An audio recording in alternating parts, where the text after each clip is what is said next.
नमस्कार. सकाळचे 10:30 वाजलेले आहेत आणि मी जस्ट बाहेरून बघितलं तर मला आमच्याकडे बरेचसे कन्स्ट्रक्शन चालू आहेत घराचं, आणि इथे मागे पण चालू आहेत. ऑलमोस्ट इकडचे मागचे ते झालेले आहेत. सो या साईडला जागा जी आहे ती सोल्ड झालेली आहे आणि लांबून आता मी बघितलं तर तिकडे बरीच लोकं आलेली होती आणि पंजाबी ड्रेस मुळात दिसला. तर म्हटलं हे इंडियनच असावे आणि त्यांच्या जागेचं ते भूमिपूजन करत आहेत. सो अगदी लांब आहे त्यांची जागा.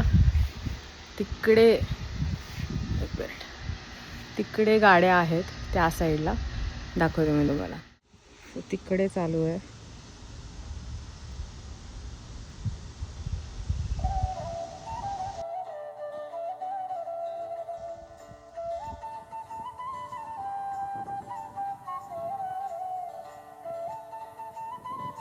खूप ऊन आहे, अगदी कडक ऊन आहे आणि त्यामुळे ते छत्री बित्री घेऊन उभे, त्यामुळे जरा असं दिसलं. आणि मेन म्हणजे पंजाबी ड्रेस घातलेले आहे त्यामुळे लगेच रेकग्नाईज झालं की अरे हे इंडियनच आहेत म्हणून.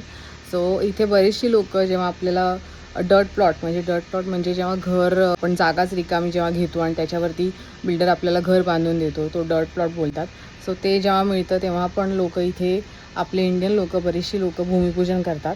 सो आम्हाला हे जे घर आहे ते ऑलरेडी बांधून मिळालं होतं, म्हणजे बांधलेलंच होतं. त्यांचं भूमिपूजन करून झालेलं आहे आणि आपल्या हाताने थोडीशी जागा खणावी लागते. सो तसं ते करतायत आणि आपले हे ट्रेडिशन इथे परदेशातही लोक फॉलो करतात. खरंच हे बघून खूप छान वाटतं. ऑलमोस्ट 20 दिवसानंतर बिल्डरने त्या जागेवरती घर बांधायला घेतलं आणि हे जे बाजूचं घर आहे ती नुसती फ्रेमिंग आहे. सो ती 1.5 दिवसात त्यांनी कंप्लीट केली होती आणि आता ह्या घराचं पण असंच फ्रेमिंग ते 1.5 दिवसात कंप्लीट करतील आणि नंतर मग इंटिरियर आणि एक्सटिरियरचा भाग कंप्लीट करतील. इथेही लाकडाची घरं कमीत कमी 4 ते 5 महिन्यात आणि जास्तीत जास्त 6 ते 7 महिन्यात बांधून तयार होतात. चला भेटूया पुढच्या व्हिडिओमध्ये. बाय.